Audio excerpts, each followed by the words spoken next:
Who cares what the odds are of winning? You're trying to find flaws and faults in what it is that you're doing, which to an extent is helpful. But you're trying to find a reason to not do it, if we're being honest. So many of my friends used to tell me, Ali, I've got this great idea, but this could go wrong and that could go wrong. And for months, all they're focusing on is what could go wrong with it and not what could go right with it if they gave it a go. Look, giving something a go is not a guarantee that it will work out. But why is it important to give it a go? Because A, you respect yourself in the process. No one respects themselves for not trying. If anything, you feel a sense of guilt because of what could have been. Especially as decades pass and you look back and you think, there was no real good reason for me not to do it. And in most cases, there isn't. Now, if you're bedridden and you've got a terminal illness, well then, of course, that's a very good reason, right? Your health comes first. But for most people today, there aren't really any good enough reasons for them not to pursue something. But they're finding reasons, and in life you either have reasons or results.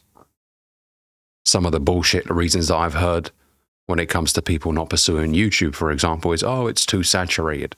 Oh, people have spoken about this before. Oh, I don't have the camera that I need, the good enough camera. I used to use that excuse myself for so long. People don't give a fuck. I mean, as long as it doesn't look like you're filming on a potato, most people don't care. Oh, I don't have this. Oh, I don't have my own space, my studio. I don't have this. Reasons. Or you could go out there and get results. Of course, in the beginning, your videos aren't going to be phenomenal. But no one's videos are phenomenal from day one. If you look at your favorite YouTubers, just scroll back in time if they still have their original videos and just look at their original videos. They didn't have high quality setups. They didn't have the studio. But they had a dream, and that's the most important thing.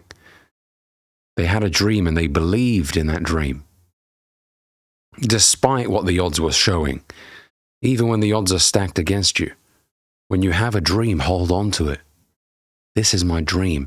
And you know what? I don't care if everyone else doesn't see this dream. I see it. And I will do everything in my power to make it work. Believe in that dream. And go after it. Fuck what the odds say. As I mentioned, people worry about why it wouldn't work out. But another reason why they don't go ahead and pursue it is because of the fear of failing in front of people. And I've added in front of people for a reason. See, most of the time, if you were in a room by yourself and you failed at something, let's say you had a bench machine in front of you and you benched and you didn't quite lift it up properly and it fell down. Because no one was around, you won't really feel any shame. But for most people, they don't want other people to see them losing. And they have a poor relationship with failure. Because what are you actually losing? If you lift the last rep as much as you can and you don't quite get it up, and then it falls back down, your arms just go. Is that really a failure? Or technically in the gym, that's what we classify as a failure rep. But it's not a failure in terms of you haven't lost anything. If anything, you've gained. That's the rep that really makes the difference, is the rep where you struggle to lift the damn bar and you feel like you've got nothing left in the tank. That's where the difference is made.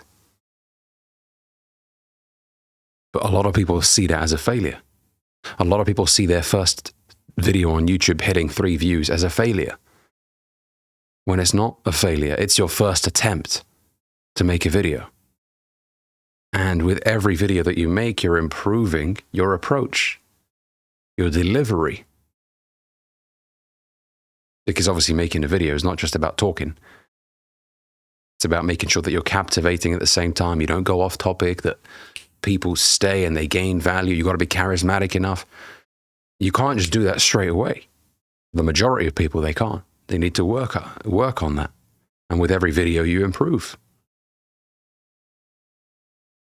So you've got to change your relationship with failure. Fail forwards. fail forwards. Don't focus on, I need to get 100,000 subscribers. Focus on, I need to make 100 damn videos. Before you even have the audacity to have the conversation about, oh, I should have this many subscribers. Should have. That's entitlement, that is. And that's another disease that is plaguing so many people. Entitlement. Why do you believe you deserve it straight away? You haven't proven yourself to the marketplace. You've got to get good at something. I mean, you're no longer a child where you can just yell and scream and people will hand you what you want. No. You've got to be in the game for a long enough period of time, delivering real value before anyone even starts to notice you. I mean, there's 100,000, 1 million other people pursuing exactly what you're pursuing. And these are small numbers. I'm just using these for the sake of this example. If there's 100,000 other people that are pursuing the exact same thing you're pursuing, do you think it should be handed? Do you think the prize should be handed to each one of those 100,000 people? Or do you think you should go out there and earn it? It would lose its value if everyone was rewarded. Then what would be the point in trying? Because if you could just show up and be rewarded, then everyone would get a reward. Everyone would get a prize, a participation trophy. No, you've got to get good. Part of the sweetness of achievement is in knowing that at one point when you first started, you were crap. It's knowing you were crap in the beginning that makes lifting the trophy in the end so rewarding because of how far you've come. You've developed as a person.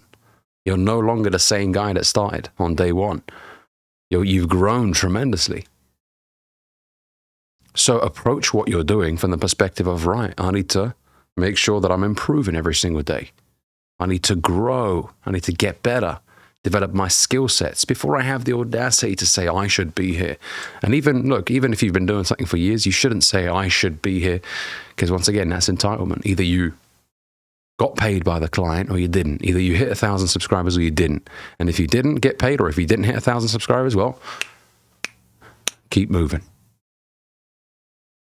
The moment you start sitting down, and look, it's important, of course, to review what you're doing in terms of, right, what could have been improved here to deliver more results here? Of course, that's important.